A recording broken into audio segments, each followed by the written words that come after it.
येसेगावमध्ये जुगार अड्ड्यावर पोलिसांचा surgical strike. 4 kilometre पायी प्रवास करत बोरी पोलिसांची धडाकेबाज कारवाई। जिंतूर तालुक्यातील येसेगाव शिवारात सुरू असलेल्या बेकायदेशीर जुगार अड्ड्यावर बोरी पोलिसांनी अत्यंत गोपनीय आणि धाडसी कारवाई केली आहे।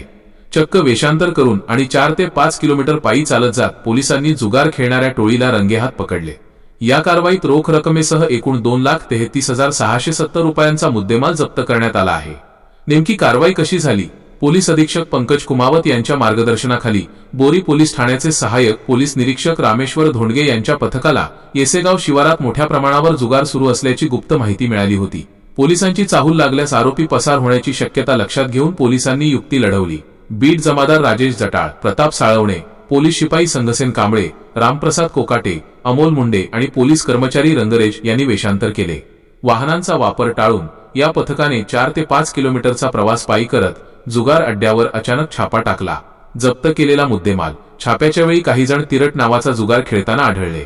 या कारवाईत पोलिसांनी 22,720 रुपये रोख, 6 मोबाईल, 2 दुचाकी, 52 पत्ते आणि इतर साहित्यासह एकूण 2,33,670 रुपयांचा मुद्देमाल जप्त केला। 7 जणांवर गुन्हा दाखल।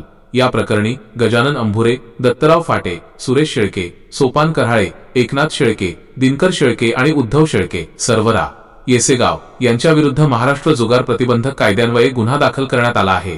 पोलीस शिपाई संघसेन कांबळे यांच्या फिर्यादीवरून बोरी पोलीस पुढील तपास करत आहेत। पोलिसांच्या या धडाकेबाज कारवाईमुळे अवैध धंदे करणाऱ्यांचे धाबे दणाणले आहेत। बातमी संकलन आरटीजे न्यूज, जिंतूर। अशाच ताज्या आणि खात्रीशीर बातम्यांसाठी आरटीजे न्यूजला लाईक आणि शेअर करा।